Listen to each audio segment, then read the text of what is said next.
Sir ये बात अलग है कि सब अपनी अपनी राजनीतिक विचारधारा अलग रखते हैं, लेकिन आप ये जो मैसेज डाल रहे हो ना कि बीजेपी की कार्यकाल में ना तो जवान सेफ है ना ये है। सर मेरी पोस्टिंग 2006 में J&K में थी, कुपवाड़ा में।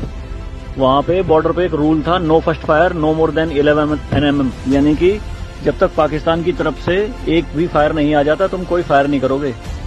नो मोर देन 11 mm मतलब वो हमारे ऊपर RPG चलाएं, मोटरार चलाएं, कुछ भी चलाएं, हम 11 mm से ऊपर का राउंड नहीं चला सकते थे वहां पे। मेरे हाथ पे ओम गुदा हुआ है। इस ओम के गुदे होने की वजह से मुझे हाथ में रुमाल बांध के ड्यूटी करनी पड़ती थी वहां पे। अगर उनको ओम दिख गया ना तो छोटे छोटे बच्चे पत्थर मारना शुरू कर देते थे।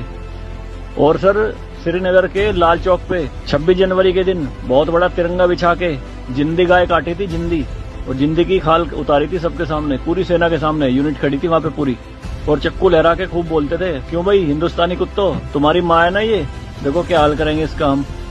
भाई कुछ नहीं उखाड़ सकते थे उनका। क्यों?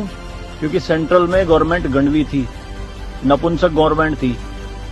हमारे सर पे चौकी बना ली थी उन्होंने, जो LAC है ना, LOC, उस पे बिल्कुल वहीं 50 मीटर के दायरे में। और रात में बड़े बड़े स्पीकर पे माइक पे बोलते थे पाकिस्तानी रेंजर्स, अरे अपनी बहनों के एक रात के लिए हमें दे दो, क्या हुआ हिंदुस्तानी नपुंसको, चलाओ गोली। कुछ नहीं कर सकते थे उनका। 2014 में जब गवर्नमेंट चेंज हुई तो सेना अध्यक्ष बिपिन रावत साहब जब उनसे मिले तो उन्होंने बताया कि बॉर्डर के हालात खराब है सर, छूट नहीं है जवानों को कुछ भी। तो PM मोदी ने कहा था कि छूट मेरी तरफ से पूरी है, मैं नहीं जाऊंगा वहां लड़ने, तुम जाओगे। आज की डेट में आप मुझे एक भी चौकी बता दो अगर वहां ढूंढने से मिल जाए। दूरबीन लगा के देखनी पड़ती है पहाड़ों में, वो भी बंकरों में है अंदर, सारी लगा दी उन्होंने तोप उड़ा के।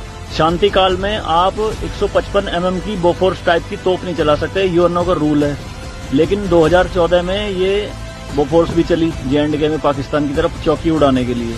तो सर ये मत कहिए कि बीजेपी के कार्यकाल में जवान मर रहे हैं, ये हो रहा है।